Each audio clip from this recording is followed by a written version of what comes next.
Yo mga kaginto, welcome back sa channel kung saan ang sahod hindi lang basta ginagastos, ginagawang investment. Ngayong araw, ipapakita ko sa inyo kung paano ko ginawang literan na golden ang sahod ko. Hindi loho, hindi gadget. Kung curious kayo kung bakit ginto ang pinili ko at paano ko ito binili, samahan niyo ako. Let's go! Alam mo yung feeling na hawak mo na ang sahod mo tapos imbis na gastusin sa kung ano-ano, may plano ka, hindi loho, hindi hype investment. Ngayong araw, gagawin ko ang sahod ko ginto. Alam mo yung feeling na hawak mo na ang sahod mo tapos imbis na gastusin sa kung ano-ano, may plano ka, hindi loho. Ngayong araw, gagawin ko ang sahod ko na ginto. Magbiyahe ako papuntang Chunan, mga 1 oras ang biyahe. Pero para sa goal ko, walang malayo, gold shop ang destination ko. Pero ang tunay na pupuntahan ko, future ko. Habang nasa biyahe, iniisip ko ang ginto, hindi lang material, ito'y simbolo ng disiplina, ng pangarap, ng pag-iisip sa hinaharap. Hindi ito para magyabang, ito'y para magturo. At ito na tayo, ang sahod ko'y handa ng maging asset. Nandito na ako sa gold shop kung saan ako bibili ng ginto. Hindi ko alam kung gaano karaming tao ang gumagawa nito, pero para sa akin, ito ang simula ng mas matalino kong journey. Ang kalahati lang pala ng sahod ko ang ibibili ko ng ginto dahil alam mo na may bayarin tayo, may expenses tayo sa Pilipinas at kung ano-ano pang expenses. Ang halaga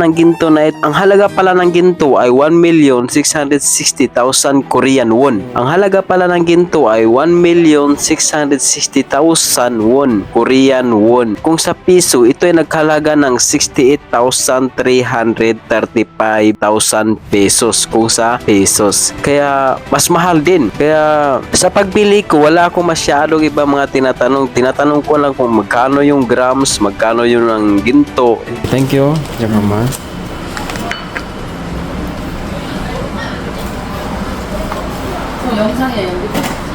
Ops, mission complete. Sahod ko naging ginto. At sa bawat hakbang ng biyahe, natutunan ko ang tunay na kayamanan ay nagsisimula sa desisyon. Hanggang sa susunod, mga kaginto, stay wise, stay golden. Ayan mga kaginto, mission accomplished. Sahod ko hindi lang basta nauubos, naging asset pa. Kung gusto nyo ring mag-level up sa adulting at mag-invest sa tunay na value, baka ito na ang sa inyo.